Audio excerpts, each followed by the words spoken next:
It was only then that I realized what he was actually trying to do, and I was like, oh, okay, that makes a lot of sense why you would do that, and that's very logical, and I have nothing and my head is empty. 2 units of Ironword infantry converged on the menagerie's siege engineers. Torches in hand, their goal was to burn Kosava's Scorpion and deprive the company of its newest weapon. The Ironword had chosen this moment well, and surprised the dwarven recruits at a small sidewalk cafe in Sundaport's Legionary Point. Outnumbered 2-1, the engineers had one hope: Unicorn. The Paladin first attempted to stall for time, bandying words with the Ironword's Legionnaire, but words could only avail so long, and soon enough, battle was joined. All on his own, Unicorn fought 5 soldiers, nearly to a standstill, until his companions, racing through the district, could reach him.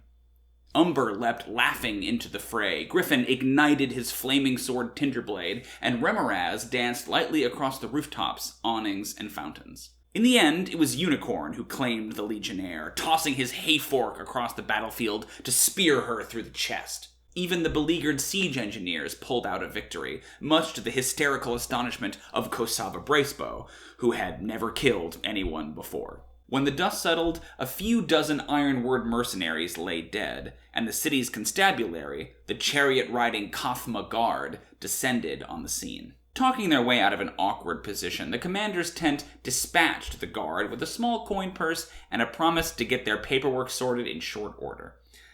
Instead, they asked the company's purser, the exasperated dragonborn Basilisk, to forge the necessary paperwork and fled the city the next morning. Despite her reluctance, Basilisk's forgery fooled the bridge guards, and they permitted the menagerie to cross the schism and depart through Feedbag, on the flimsy excuse that they needed more room to run their drills. Thus began the company's long march to Throka's Cradle. In order to reach their destination, they must cross the breadth of the Plenty, a vast, fertile valley whose many farms and ranches fed the 3 cities of the Schism. A prosperous and well-traveled region, the Plenty had wide roads and easy paths nearly all the way to the Cradle. Yet, on some implicit understanding between Remoraz and Chimera, the menagerie would not avail themselves of the low roads. Instead, the commander led them high into the Urghaso uplands, taking a needlessly long and circuitous route to Throka's Cradle. Wise eyes in the company noted that this was all done to avoid drawing too near to one particular landmark on their journey, a river crossing known as Kondra Cross. Remember that name, it'll be important. Along the march, the company navigated by orcish waymarkers made from gigantic bones.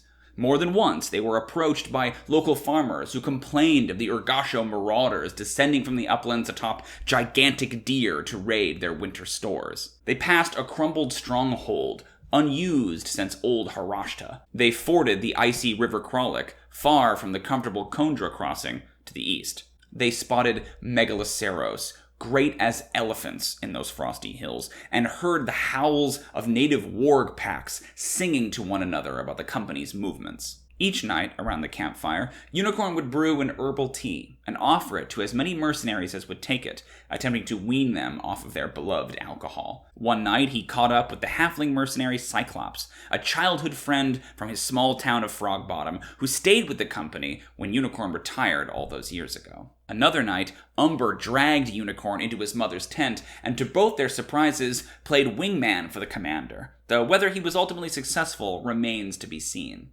Remoraz reminisced with Willow about the Night Wars, and as the company grew weary of Chimera's miserable detour, he told stories of her bravery and ingenuity to bolster morale. Griffin, meanwhile, attempted to improve his standing amongst the company, defeating Hook at a game of Golden Goose, and attempting to quell a fistfight among the siege engineers, aggrieved over the loss of Dreadgar. The closer they came to Throka's Cradle, however, the more anxious Griffin became. Memories of his own time in Oros, of the Ushrami Corv, of the 3 trials of lycanthropy flashed through his mind as he scouted ahead during the final stretch of their march. So distracted was he that he failed to notice the raiding party of Urghaso marauders mounted atop their war-painted megaloceros until it was too late. And that's where we ended. How did the session go? I think it was a pretty nice session. We played in person, which was really, really nice to do. And that meant I had to bust out an old-school Chessex battle mat for that first combat. I think that first combat went all right. I don't know whether it was my best combat ever. The idea behind it was basically to say that only one character starts off near the fight, and the other characters have to run in. And this not only endangers the party, but it also endangers the unit that was being attacked, the siege engineers, which is already kind of a vulnerable unit. What I didn't anticipate is that character who was kind of holding the fort, Kate, playing Unicorn, was just going to try to stall for time, as opposed to actually getting into a fight. So I probably should have just began by having the Iron Word just attack Kate, but we kind of like wasted a round or two and sort of like bandying words back and forth. It was like a cool moment for Unicorn, but it sort of removed the interesting challenge of that fight. It wasn't quite the challenge I was necessarily hoping, but that's the way it goes sometimes. Once they'd finished the battle, there was a little kind of liminal time in between finishing the battle and heading out on their march, and the characters had to kind of solve one small problem, which was how do they leave the city without attracting attention, because they are ostensibly working for Sundaport in the war against Throka's Cradle. They don't have orders to leave the city, so how are they justifying it? If I have a complaint about the way the menagerie is structured, it's that by giving the company an army, it kind of saddles them with all this responsibility and really limits the number of options of things that they can do. Right? I feel like sometimes I'm kind of just explaining to them the most logical course of action because they have to drag around 250 mercenaries with them wherever they go, right? And I felt like this was one of the rare instances where I just sort of presented a problem to them and said, how do you want to solve it? How do you get out of the city without, alerting everyone that you're betraying the supposed contract you have with them? And it was Hallie's idea as Remoraz to forge the proper paperwork that they needed in order to get themselves out the gate. I think it was Steven's idea to propose that it was like for drills or something, right? And they just rolled well on their deceptions, and that worked. And it was like a nice example of normal kind of D&D play where you present a problem and the party innovates a solution, rather than me kind of more or less explaining the only reasonable solution to the problem because you have to account for all of these mercenaries. So the main backbone of this session was the march. This is a mechanic we've used a couple of times in the menagerie, and it's basically just a skill challenge, like an overland travel mechanic. But again, you're having to account for the entire army. So in order to get where they're going, the company had to get 4 successes before 3 failures to march all the way down to Throka's Cradle. I did make a new map, which you can see here. This is the map of Harashta. I had a simplified map before, and I just felt like it didn't do the area enough justice. I know we're going to be in this region for a while, and this is kind of the main theater of this war that they're going to get themselves involved in. And so I wanted to make sure there were plenty of kind of like strategic sites and interesting places. And so it took a little bit of extra time, but it was nice to kind of pull it out and sort of show them, like, look at all these different locations and all these different places. And there's the spoils down here to the south, and there's the Hundrava Caves and the Urghaso uplands and, the Sunwake Mountains, and then all these little towns and things along the way they might be able to interact with. I felt like that was important if we're going to be here for multiple sort of seasons of warfare, that it's important that the location isn't just, here are the good guys, here are the bad guys, and here's just like battlefield in between them. Now, the detour that they took was a big kind of plot development we've been building towards for a while. It has a lot to do with Remoraz and the Chimera's history in the Night Wars and in the company in general. That's all centered around a location called Kondra Cross. I wanted to just hint at it here, that like the party notices that the commander takes this big wild detour, seemingly to go around this particular location. But there wasn't really an opportunity for them to do much about it because it's kind of smack dab in the middle of this theater of war. They're going to be interacting with it over and over again. And hopefully that will give us an opportunity to pull a little bit more of this bad blood, this baggage that's between Chimera and Remoraz that seems to swirl around Kondra Cross. There were also a lot of great scenes when the characters march. Like, they make these checks, and every time they fail, then there's some kind of negative consequence. But in between each attempted check, I cue them for a scene. You can talk to one of your NPCs, you can talk to another character, you can kind of get some plot stuff done, right? And there were a lot of really great ones. The big one I want to talk about today, though, is the scene between Umber and Unicorn and the Commander. I didn't mention this in the last recap because I'd kind of forgotten about it, but there was a little joke as they were sailing to Sundaport in a scene between Umber and Chimera where he had kind of promised to wingman Chimera a little bit. She was sort of trying to score again with Unicorn. And so I completely forgotten about it. And so Steven kind of like drags Unicorn into the scene with Chimera and is sort of like, playing her up a little bit. It's like, my mom's got to show you this drinking trick that she does. You're going to love it.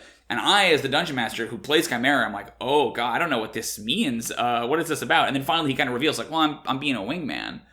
Right? And which I thought was great. And so we had this long extended scene about, this drinking trick that Chimera used to have during the Night Wars. But then we ended it in an interesting way where I kind of have Chimera sort of proposition Unicorn, right? And it's revealed that they either flirted or had a fling, or there's something going on with them. In a much more dramatically interesting twist, Kate sort of wanted to leave it ambiguous as to whether or not they did. And so it's not canonically confirmed one way or the other whether they slept together, which I think is cool and interesting. Like maybe that's all it'll be and we'll leave it at that. Maybe we'll come back to it. I'm not sure. But it was a very fun scene. I gotta give props to both Steven and Kate for kind of setting that up for me. The other big thing that happened narratively is that we are starting to hint a little bit at Griffin's backstory. Just at the very end there, as we were getting closer to Throka's Cradle, he was kind of broadcasting how nervous it was making him and how worried he was about going back there. And so we had this idea of these little flashes of images that Griffin starts to see as he's having these kind of like PTSD flashbacks to something that happened in his past as well. Cody and I have figured out a lot of those details, but we'll kind of be piecing them out over the course of the next arc, so I won't reveal too much now, but it does definitely have to do with his lycanthropy. Behind the curtain, that's something that Steven, the Umber's player, had approached me about, saying that he was interested in exploring the idea of lycanthropy for Umber as well, but I knew it was already a big part of Griffin's story, and so I'm trying to find a way to kind of weave both of those two plot lines together without it feeling like we're detracting from either of them. And I think we've got something cool planned that we'll probably talk about a little bit more as we get closer to it. So yeah, that was the session. I'm excited. Next time we are starting right away with a battle. The Urghaso are sort of interesting. They are a group of orcs that were sort of pushed out of their sort of ancestral homeland by another group of orcs, the ones who would eventually go on to found Harashta, the descendants of Throka's Cradle. The Urghaso ancestors are the ones who basically broke the land and shoved the islands of the Schism out into the sea after some kind of a feud about, traditional orcish ways versus kind of modernized orcish ways. So hence, I always love to have like double meanings in the names of my locations. So the Schism, right, is both the physical schism and also the schism between these two different peoples. And then the spoils is another good example where it's obviously spoiled and ruined and defiled, but it's what the victors got at the end of the war, right? The spoils of war.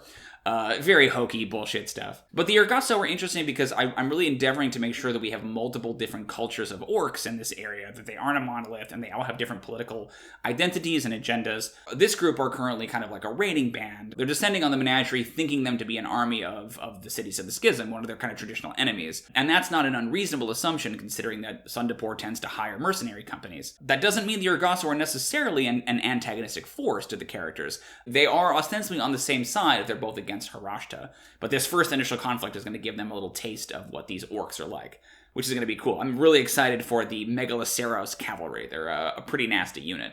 But we'll talk more about that next time and how I structure my mass battle scenes to make them exciting for both the players and for the army. But I'm curious, what do you think happened at Contra Cross? Why are the commander and Remoraz so dodgy about what went on there? Feel free to post your theories below. I'll be curious to read them. And I'll maybe respond to the ones that are closest. I don't know if you noticed, but the subscribe button is actually kind of playing wingman for the bell a little bit. So why don't you just do them a favor and go ahead and give both a click, just to make them feel appreciated. As always, these videos are brought to you by my supporters on Patreon. So if you like this series and you like the kind of content that I'm making, please feel free to join our campaign. You can find the links to that and all the rest of my social media down below.